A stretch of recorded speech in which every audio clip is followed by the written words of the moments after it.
Hello, welcome. Thank you for joining our webinar today on incorporating integrity into instructional workflows, new solutions for new challenges.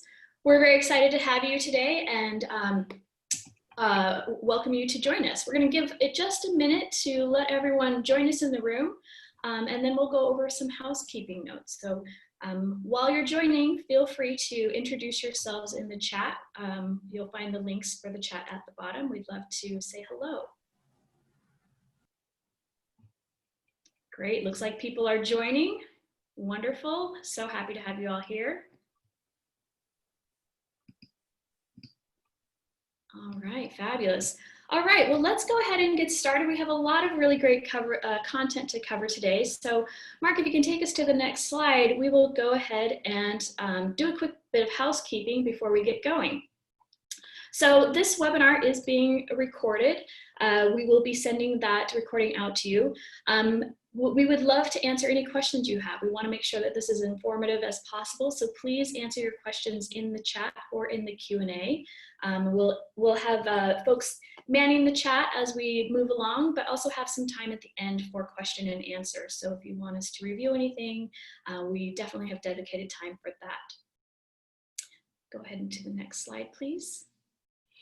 I'm very pleased to welcome our speakers today. My name is Gretchen Hansen. I am the Principal Product Marketing Manager here at Turnitin, and I'm joined by my two colleagues, Valerie Schreiner, who is our Chief Product Officer and Chief Marketing Officer, and Mark Rickson, who is the Principal Product Manager. They're going to be sharing a lot of really great insights about Turnitin, where we're going, and the products we're developing. So I'm excited to introduce both of them to you and have some time with them today. For the agenda, we're going to talk about how keeping integrity at the core of education is more important than ever. Val's going to be walking us through some of the industry trends we're seeing today and Turnitin's product promise and roadmap to get some insight into where we're going and the things that we're looking to develop as we move forward into 2021 and beyond. Then Mark, as the Principal Product Manager, is going to introduce us to our new offering, Turnitin Originality, and then take us through a demo of that. And then we will go ahead and wrap up with some question and answer. So that's our agenda for today. As I said, if you have questions, please feel free to enter them into the chat or into the Q&A. We'll be happy to answer them along the way. But with that, let's go ahead and turn it over to Val. Thanks, Gretchen, and thank you to those of you who've risked Zoom fatigue syndrome to show up with us today. Today we do want to talk about why institutions need new integrity solutions as education has evolved. And to start, the value of traditional education, and in particular higher education, has been questioned. Next slide, Mark. And when we think about integrity and integrity solutions, before we even go there, I want to step back and think about education in general and what it's all about.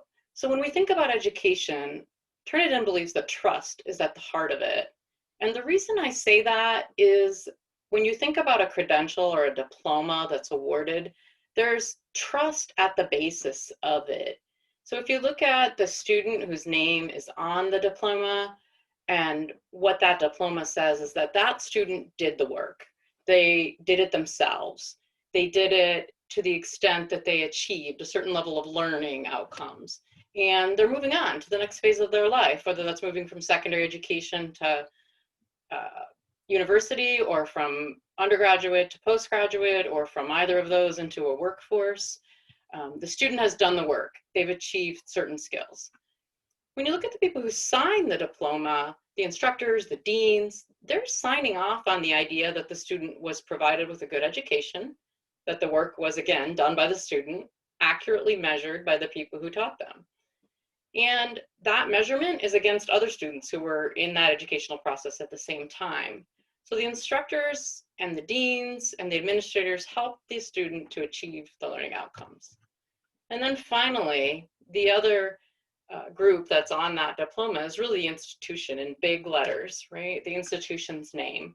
And what the institution is saying by putting their name on the diploma is that the institution provided a rigorous education, that the education was secure when it came to the process of evaluating students, and that they gave students appropriate evaluation, and that they were sure, made sure that students were accurately measured. And so that's why on the next slide, we say that the credential is founded in trust, and therefore trust is at the heart of education. And that trust comes from every course and every assessment that was a part of that student's educational journey. But there is some challenges to that trust. On the next slide, Mark, you had it. In that trust is eroded when academic misconduct is either ignored or trivialized. And so while instructors certainly don't want to ignore it, they often don't have time to evaluate whether or not misconduct has occurred, given all the other time pressures that they face, and even more so in these times, right, when they're trying to prepare courses that may be fully in person or fully online or some place in between, and they need to be ready for all of those potentialities.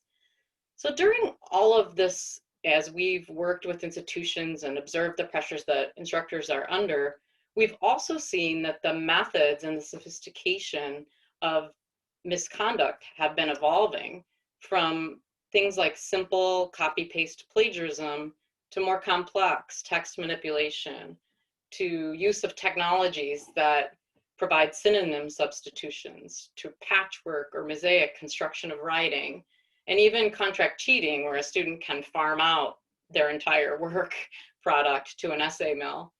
Finally, just recently, there's been information in the news about the advancement of AI technology bots that will do your writing for you.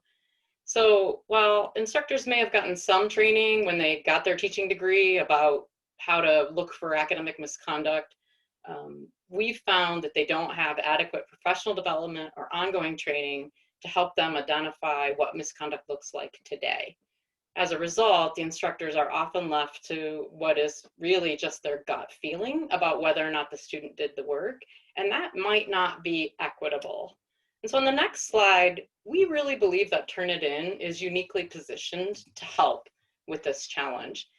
And the help comes not only by supporting the instructors that we just talked about, who are so pressured, but engaging with all of the stakeholders in education. We think that everyone involved in the process needs consistent and constant support to ensure that the standards of integrity are protected and that trust in education is maintained. So when I say everyone, you can kind of see on this slide who I'm thinking about. Turnitin's focus now on providing tools and solutions that will help students, instructors, a new role that we're going to talk about today, which is an investigator, and administration, to create and maintain a culture of integrity. So to do that, we need to actually expand the places that we exist. So we need to be involved not only in the submission and the evaluation of student work, but in two new aspects of this, which is in the actual writing process, which we're going to take a look at in a minute, and then in the post-analysis of more than just an individual paper, but of a student's complete body of work, of a cohort of students, and even an institution-wide set of data, so that insights can be provided to a broader and wider set of stakeholders. So we've started from our tradition of efficiently helping instructors detect text similarity, and we've worked to create a more holistic solution that benefits students, instructors, and institutions. So let's start with the student on the next slide. Really excited about how we're moving into supporting the student directly, and we believe that Turnitin can help support students to sort of protect their own academic integrity, to self-serve, if you will. So initially, Turnitin was entirely an instructor tool, focused on helping the instructor identify academic misconduct. And the only preventative aspect of Turnitin was that students knew it existed, and so they might choose not to engage in misconduct. And then we implemented the ability for students to self-check their papers in a process known as submitting a draft. And this really helped, but the idea of a draft submission has some challenges because it still feels pretty formal to the student, and it might be scary. So even though they were checking their work before ultimately submitting it, it seemed like a pretty foreign process to them. And even the whole idea of creating and uploading a document is less and less a means of the way that students work today. So we decided to introduce the student support services with a document extension. So much like Grammarly, which you may be familiar with, we're providing feedback to the student right where they're working in Google Doc in a much less formal way than that, upload and submit sort of process that a draft required. So we call that extension to Google Docs Draft Coach. And we had a beta period in the spring. And after concluding that with a few customers, we've taken Draft Coach and moved it into a broad beta or an open beta as of yesterday, in fact, for all Turnitin customers who are Google Docs users as well. We have this really robust vision about how we can continue to enhance the idea of becoming an automated integrity feedback tool to further support students. And you can kind of see some of that here on this very, rough or broad roadmap of where we're headed. You see that we believe to support students adequately, we will need to provide integrity feedback in mobile workflows as well as the document extension. And we'll need to expand the types of feedback that we provide. So you can picture a scenario where a student is writing, and because Turnitin has been helping them all along with Draft Coach, we can provide feedback like, you're doing it again, you missed the citation, or you're using a poorly rated source from the internet, or you haven't actually listed as many sources as the rubric for this assignment requires. If we can provide that kind of feedback in the moment as students write, we'll truly be a trusted, automated integrity advisor to that student, a coach. So on the next slide, I'm sure you're all saying, what a beautiful vision, but what do I get right now, actually? So I'll talk about that a little bit. Today, in the open beta with Draft Coach, students can check their own similarity score while writing in Google Docs, make revisions prior to submitting.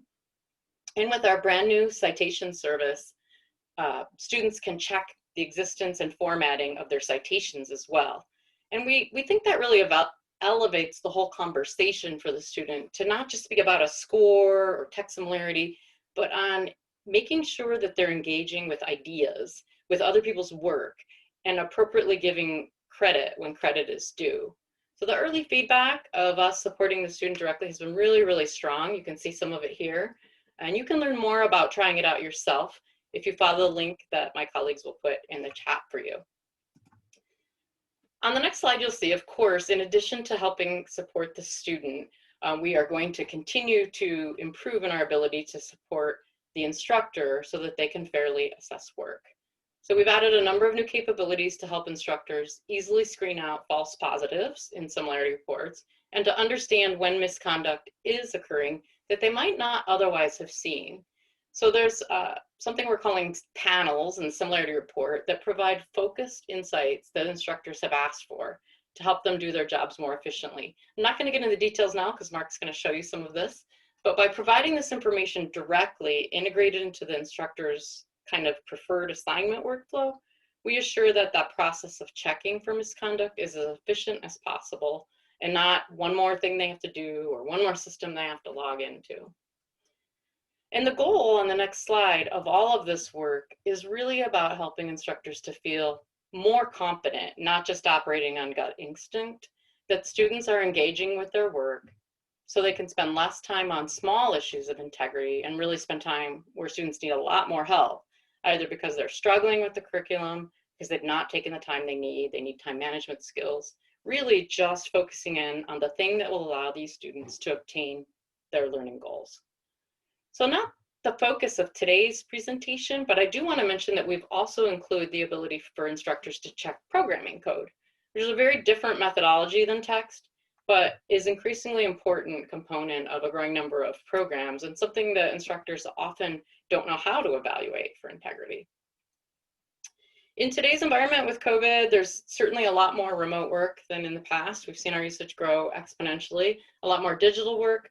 So it's become even more important for instructors to integrate integrity into every aspect of the assessment workflow for all the assignments and assessment types, so they can truly understand how students are doing. And ultimately that they feel good when they put their stamp of approval on the student's credential, because they know that the student has achieved the learning outcomes. It's easier for instructors to look at student work because of the tight integration into the assignment workflow that they are most comfortable with. help them determine student progress, and help them especially detect or determine the really complex forms of academic misconduct which may have occurred. And that really helps to move them beyond this gut instinct. On the next slide, we've also just recently added support for a new persona in this process. So in addition to supporting the student directly to prevent the misconduct in the first place, and supporting the instructor so that they can operate with more confidence and less gut instinct around identifying potential misconduct, we've added support for investigators, because we can't expect instructors to do all the work around integrity, even though they have these more efficient workflows and more sophisticated machine learning that's helping them along the way. So many institutions and schools have something like an academic integrity officer or a dean or another staff member whose job it is to evaluate integrity cases, either because an instructor has raised that case or because of their own investigative processes. And Mark's going to show you that we've developed tools like authorship to arm these staffers to help them identify where students are struggling. And the goal is to identify those students much earlier. We know that when students decide to farm out their work to an essay mill, it's for a variety of reasons. Contract cheating comes because of students who weren't sure how to do the assignment, they didn't have the skills they needed, they weren't prepared for that course, and they resorted to something because they were either didn't know how to ask for help or they were afraid to. We also know from some research that Mark and educators that we work with have done that once a student has gotten away with contract cheating, they're more likely to do it again, and then they won't be able to accomplish the learning objectives, which are that currency of trust that we talked about for the credential they're pursuing. So the earlier we can help investigators intervene with the student, the more formative that experience can be. We can help them enforce the integrity standards early when the student's struggling in their academic career. And we can highlight for investigators so they can see patterns of behavior that indicate not a cheating issue, but a learning issue. They can identify that not only for an individual student, but in cohorts and throughout the university and the school. So we've talked a lot about what we've been building and what we've been working on and where we're headed and why. And I want to spend just 1 minute on the next slide as Chief Product Officer talking about how. I don't get to dig in on the daily basis that much with the what and whys, but I definitely want to set the direction for Turnitin as to how we build these solutions in partnership with you. I've set 4 key product development principles for our organization to focus on. And I want to just review those really briefly with you before I turn it over to Mark. So first is the idea of modularity and extensibility. We know that you use Turnitin within the context of a lot of other systems, a large and complicated network, often SISs, LMSs, curriculum platforms, and more, every acronym that you might think of. And I want to let you know that we're committed to supporting seamless integration into these workflows, because that's how we can maximize efficiency for students as well as instructors. And that's why you see us with a new kind of integration, a new style of integration right into Google Docs, because that's where students can be made most efficient. We're committed to privacy, security, and accessibility.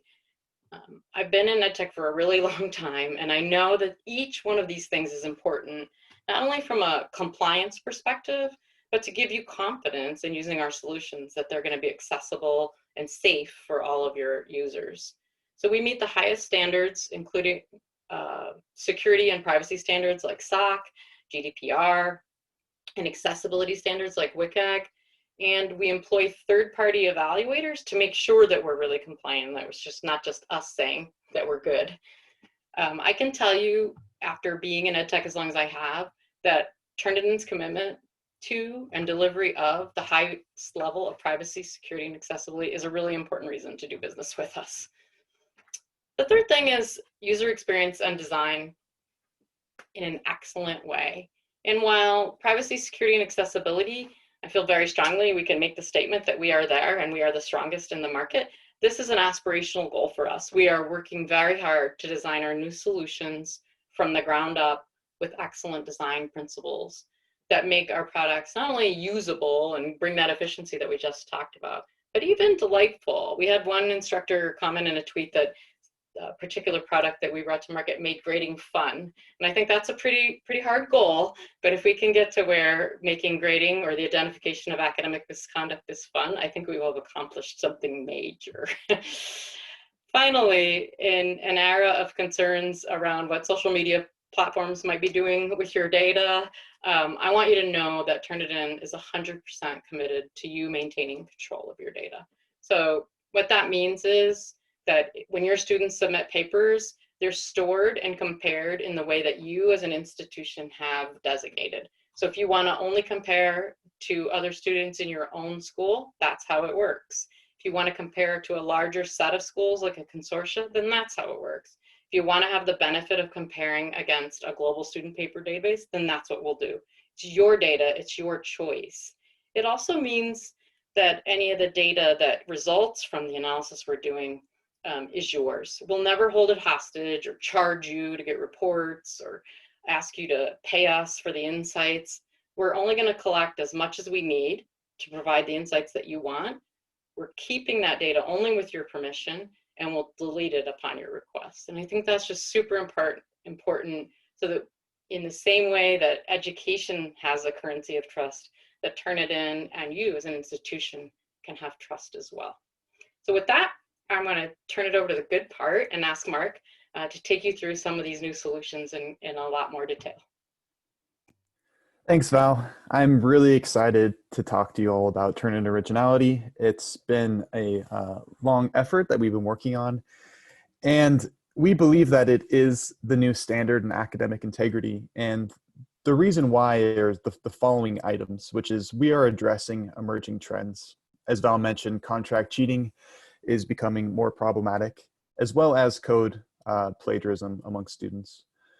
And we've also been hearing from our customers that while we have this fantastic similarity matching algorithm and unparalleled content databases, students are finding ways to try to avoid detection by manipulating text. So we've built some tools to help identify that and really expose the intent of these actions so you can have a deeper conversation with the student about what they probably shouldn't be doing. As well as we've been developing sophisticated technology to help identify potential issues across a student's work and try to answer this question, is it their own work? And provide a bunch of sophisticated metadata, deep metadata analysis. And I'll talk a bit more about the linguistic prediction model that we built to look at stylistic discrepancies across a student's work. And all this leads to actionable insights across the personas that Val mentioned.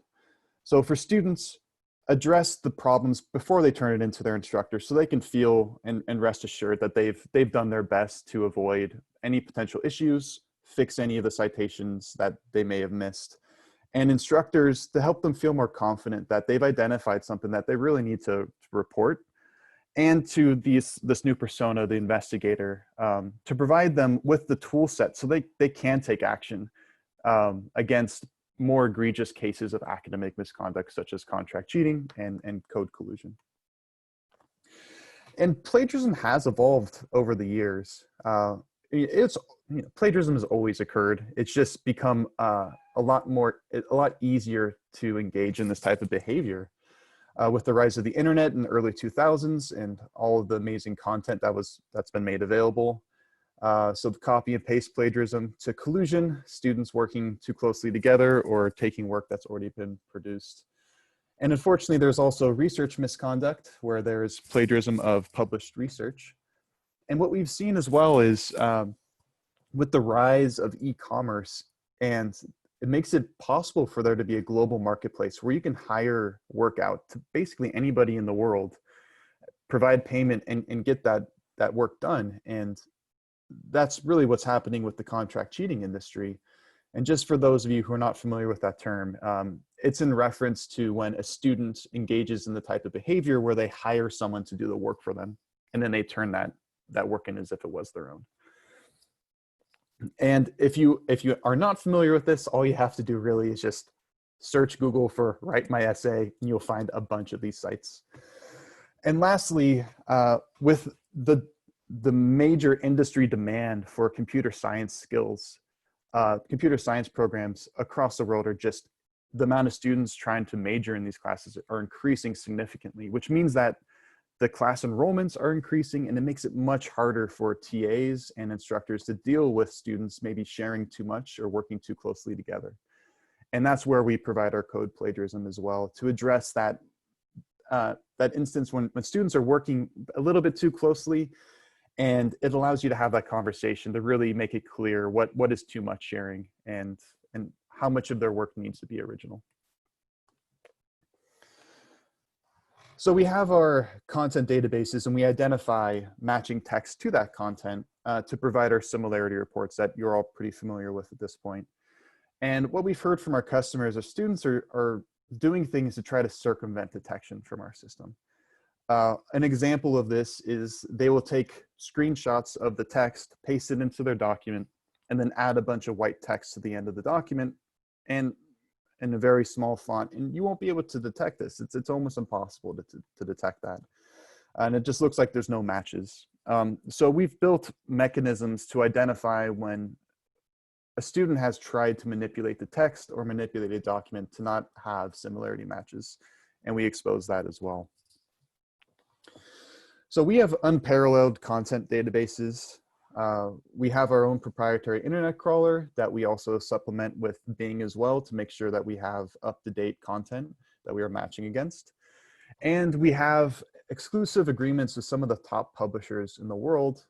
Some examples are Elsevier, Springer Nature, Wiley Blackwell, that can search against all of their scientific, technical, medical articles and provide results on that. And then we also have a very large student paper database, close to 1.4 billion student papers at this point in time, where you can check for collusion across universities. And as Val mentioned, if you're not comfortable with that, you also have an institutional repository. So you can just check for collusion within your institution if you would like. So how do students manipulate text? Well, I'm going to show you later in the demo some examples of that. But it's the use of white text to obscure what they're doing, where they may replace a space with a white character, and it's not visibly obvious that this has occurred. And what we're doing in this example on the left is just exposing that, oh, there's white text here. You need to probably have a different conversation with the student, because the intent of the student is somewhat revealed at this point in time. And the intent is important part of the conversation you have with the student.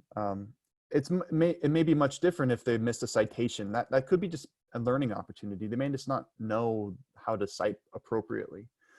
But this intent, students may spend a lot of time trying to get this done, and really they should just be doing their own work instead of spending all this time trying to manipulate the text. And lastly, code similarity. So students can manipulate text, but with code, what we're doing is we're identifying within an assignment, a coding assignment, any potential collusion across the students in that cohort. And we highlight the areas of the code where that's occurring. And just like text manipulation, students can try to manipulate code to obscure the collusion. But actually, our code similarity algorithm does a really great job looking for that type of manipulation as well. An example would be you have a variable named in name change, and you change it to try to obscure that it's not the same, when in fact we'll identify that as well.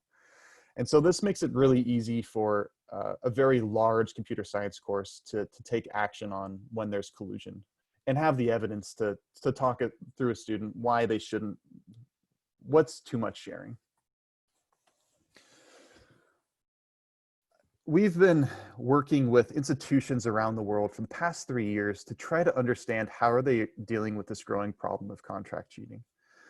And through our research, we realized that it's a really time-consuming process to manually gather all this evidence themselves. So what we have done is we have built some tools to automate a lot of the processes they go through and save them hours, if not days or weeks of time gathering this evidence. So what we've done is we've built a way to extract document metadata from all of the files a student has uploaded to Turnitin and present it in an easy to interpret way. So easy to interpret, actually, that some of the current users of our authorship suite of capabilities, this is what I'm referring to, they will spend 3 to 5 minutes reviewing our authorship report, and we'll know at that point if there's enough evidence to call in the student to have an interview with them about the work that they've produced, or to know that there's not enough evidence to have that conversation. And that's an incredible amount of time savings for these people who, at this point in time, I've heard them say that they're time poor. They don't have the time to spend a whole day looking into a single instance. They need to quickly process and get back to the student, because you don't want a student waiting to hear the outcomes of these types of allegations. And we've also built a machine learning prediction algorithm that looks at the linguistic characteristics across a student's body of work to look for stylistic discrepancies. And this took us a very long time to build, because we wanted to make sure that it was fair and that we weren't identifying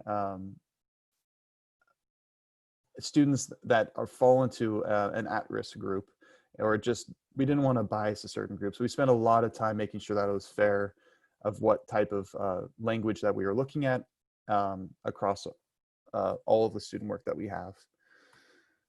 And so part of the problem that we're solving for here, this evidence problem, and what Val mentioned at the very beginning of the webinar, was that instructors have a gut feeling that the student may not have done the work. They may be very familiar with the student engagement in the class or their previous works that they've uploaded, but making an allegation based on a gut feeling that the work potentially is too good for that student's capability is never really upheld, because a student could have worked really hard on that particular assignment and they could have improved their work. So we did a survey back in 2017, about 1,000 instructors and admins, and they said 2/3 of them said that they don't act on suspicions of contract cheating because they don't have enough evidence to support their claims. So what we've done is we provided a little bit more details for an instructor when they do have that gut feeling, to confirm their suspicions and provide a little bit more evidence when they escalate it up the chain to this, who's ever responsible for academic integrity at the institution, whether it's an academic integrity officer, dean of a school, or a staff member who part-time deals with integrity issues. Another problem that we've seen throughout our research is that most cases of contract cheating are reported by a whistleblower. And this whistleblower is typically the person that was paid to write the essay and ended up not receiving the payment. And research that we've seen that has been conducted around the world shows that between 3 and 8% of students may be engaging in this type of behavior. And there's only a handful of instances of contract cheating across most institutions. And maybe there's nothing that's been reported. So the problem that we're trying to solve for is, through our linguistic analysis, our prediction model that we built, is to identify students that have inconsistent writing across their work and to flag that for further review, while providing this deep, rich metadata as evidence to back up those claims. And really, this needs to be corroborated with a conversation with the student about how they've produced their work, what computers they use to write their documents. So this addresses that problem of identifying the potential scope of the problem of contract cheating at your institution. And plus, what you can do from this dashboard is you can launch into the authorship report, review that data, and make a decision whether you want to continue with that investigation or not.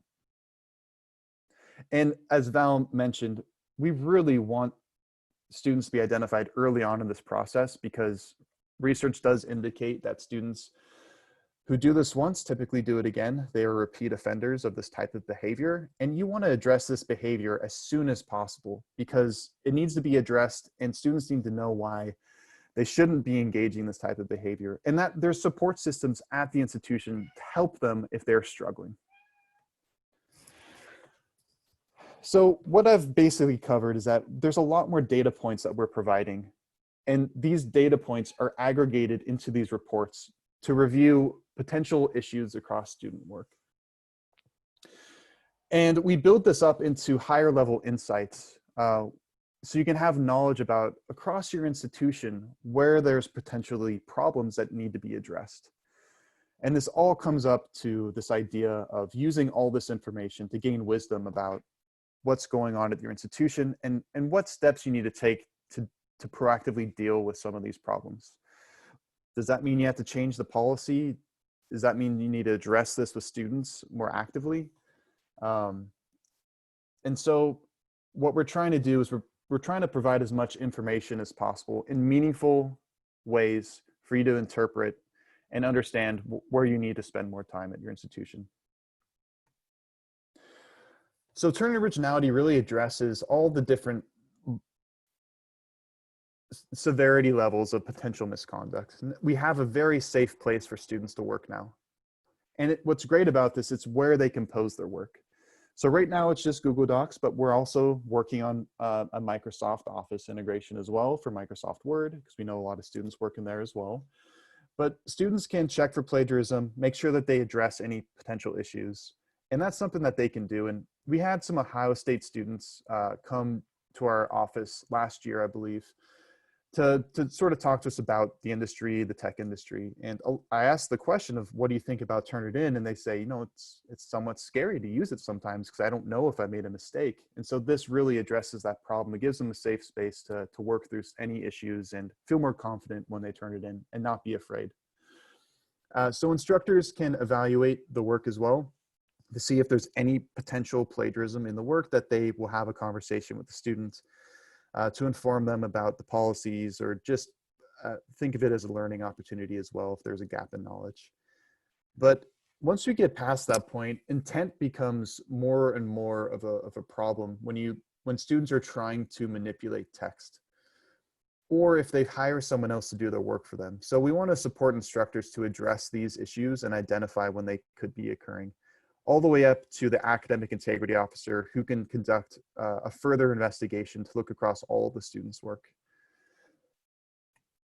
All right, now that I've covered the scope of originality, before I dive into the demo, I'm just going to reiterate some of the points that Val has made earlier about some of our goals when building Turnitin Originality and the new Turnitin cloud platform that we've built. So we've built it with accessibility and responsiveness in mind, so you can use it across devices, and it's for users with disabilities as well.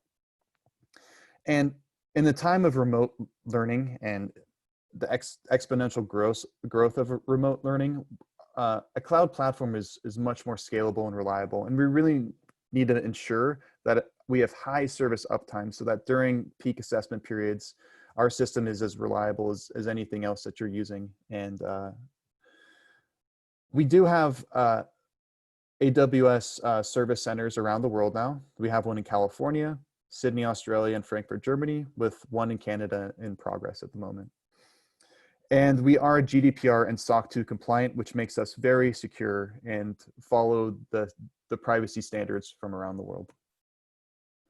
And we're also flexible and scalable with supporting many file types. We integrate with hundreds of learning management systems through our LTI integration, plus deeper integrations with the following LMSs. And we also have what our customers are saying, a really great integration with Microsoft Teams.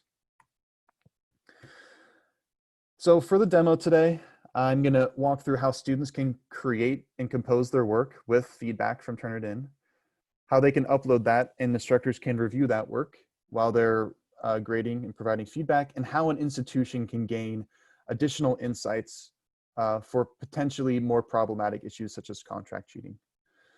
So I'm going to jump out now and try to make this screen full screen now. And I'm going to first start with Draft Coach. So in Draft Coach, as a student's composing their work, what they can do is they can request a similarity report.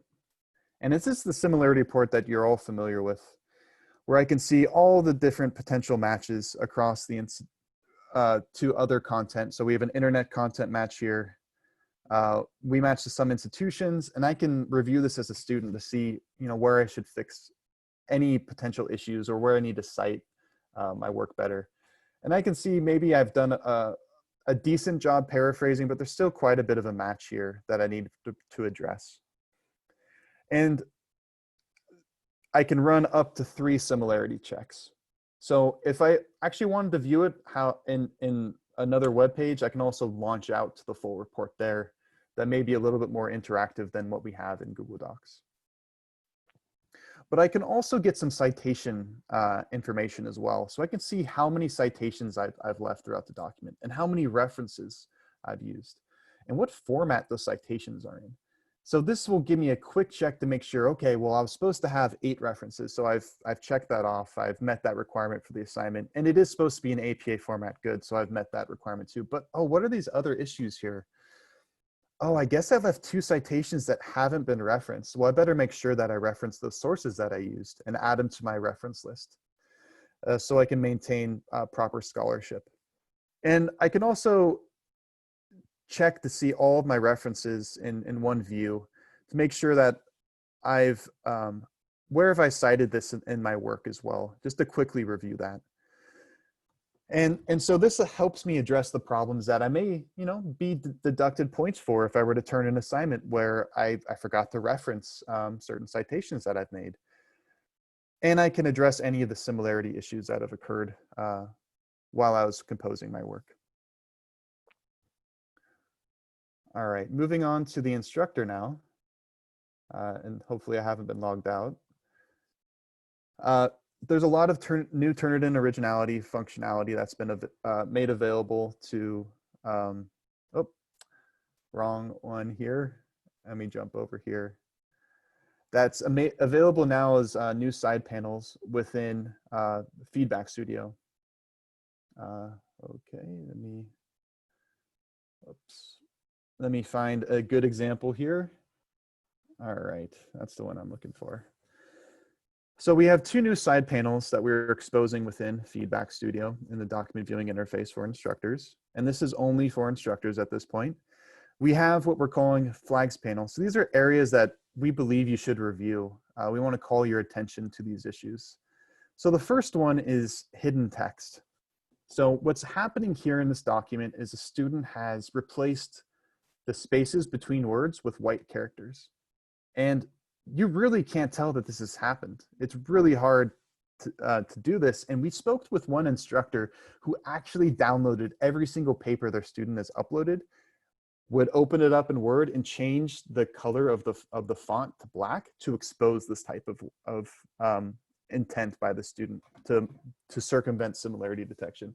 That's a lot of time to be spent doing this. And when she saw that we were developing this, she said, this is going to save me hours of time, and only do that for the students that have an issue.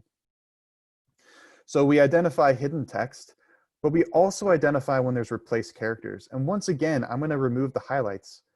What's happened in this document, or what I've done in this document, is I've replaced every E and A, which are the Latin version of that, with the Cyrillic version. And once again, you cannot tell. They are almost identical characters. But what we're showing you now is that we're showing you that, there's actually 259 Cyrillic characters, and these are all of those characters that we're highlighting are in Cyrillic, when the document is majority in the Latin character set. What's great as well for instructors that aren't familiar with this, we have really great resources here to familiarize themselves with these new features, where they can see, oh, okay, well, that's what this is showing. There's an example of providing hidden quotes throughout a document at the beginning and the end. So the whole document could be in quotes to obscure similarity matches. Same thing with replaced characters. We give that insight so they can understand what's going on and get up to speed on this type of misconduct by the student. And the other thing we have is the document details, where we expose a little bit more information. An example is, if you're a US institution, you would, and the student is from the region, you would expect students to spell words with American spelling, with a Z or a Z versus an S. And so we're identifying these inconsistencies across student writing that you may want to follow up the student, especially if their other work was in different spelling. And so this gives the instructor a little bit more information to confirm their suspicions and to escalate this to the integrity officer. All right, speaking of the integrity officer, we're going to show you some of the new tools that are available to that new persona that we are providing. Oops. I guess I forgot my password. All right, there we go. Right, so for example, going back to that case where an instructor is suspicious that the student didn't do their own work, they can download the similarity report and send that along to whoever's responsible for more egregious types of misconduct, such as contract cheating. And what that investigator can do is they can take that ID, and I'm actually going to open up a report real quickly just to grab that ID.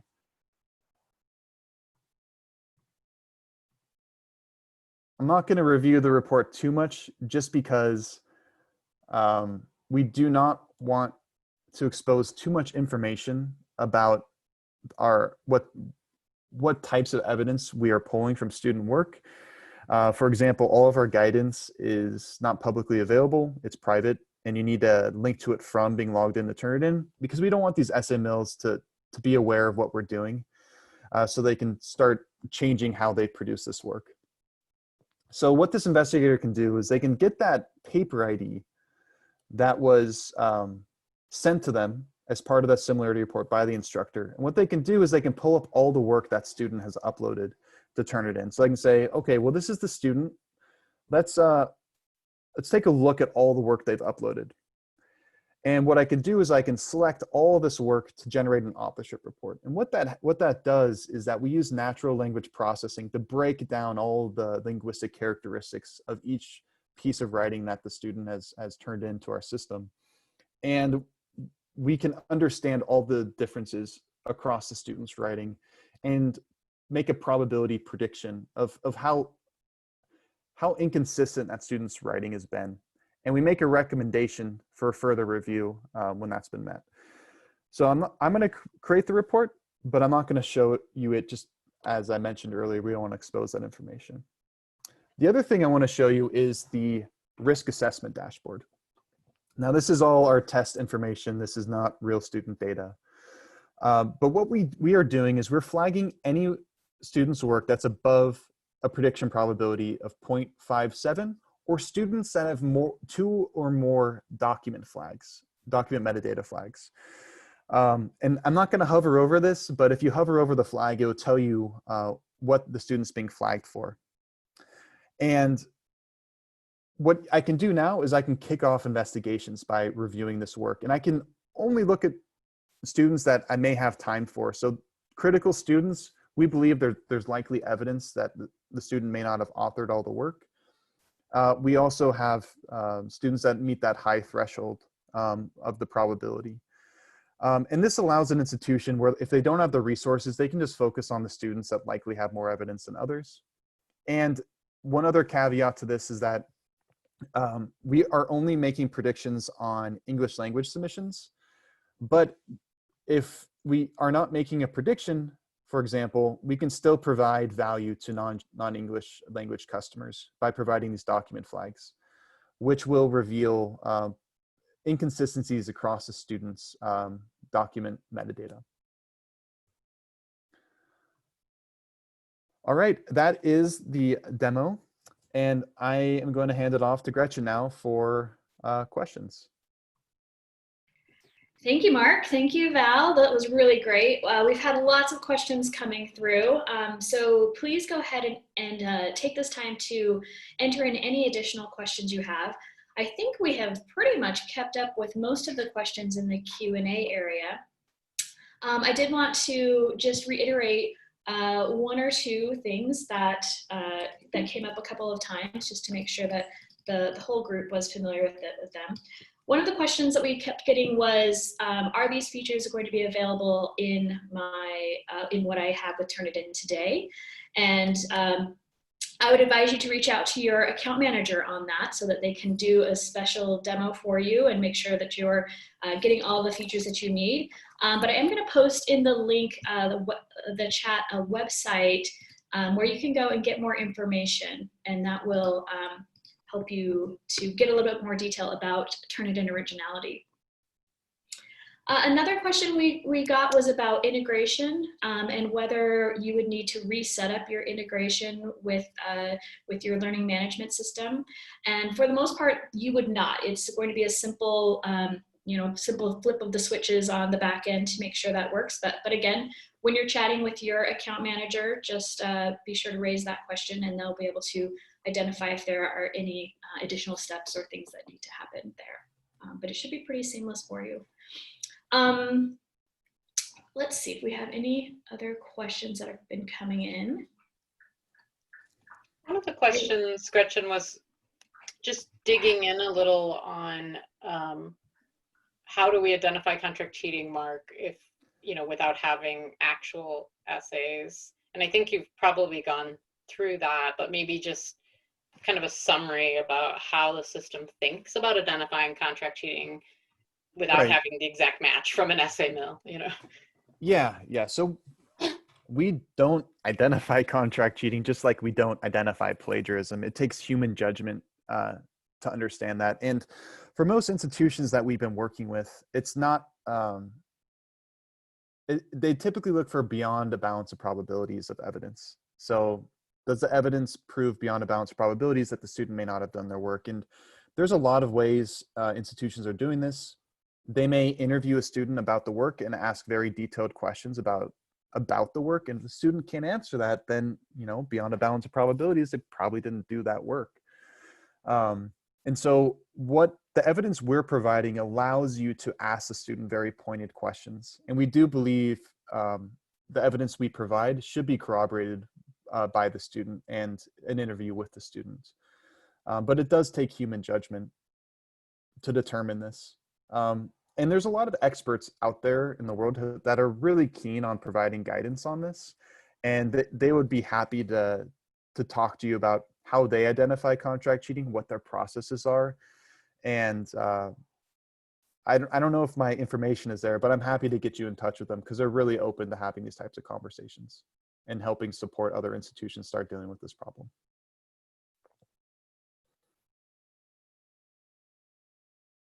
Great, thank you, Mark. That was very helpful. Lots and lots of questions about Draft Coach. Seems like people are really excited about that, which is great. So I do want to remind you that that is an open beta for our Turnitin Feedback Studio customers and Turnitin Originality customers. So we did post the link to that in the chat, so you can visit our Draft Coach page to learn more about how to get started using that. But we're excited to start collecting your feedback, giving you guys the opportunity to go out and test it, see what you think. Okay, I don't see any other questions coming in at the moment. So we really want to thank you all for taking your time to join us. Again, we will be sending this recording of the webinar within the next 24 hours, so feel free to share it with any colleagues who may not have been able to attend today. And we just appreciate you coming. Thank you again, Val and Mark. Wonderful information, really. I thought it was very helpful to give a good view of where we're going and some of the great tools that are coming out to help our students, instructors, investigators, and administrators. So with that, we'll go ahead and sign off. And thanks, everyone. Have a wonderful day.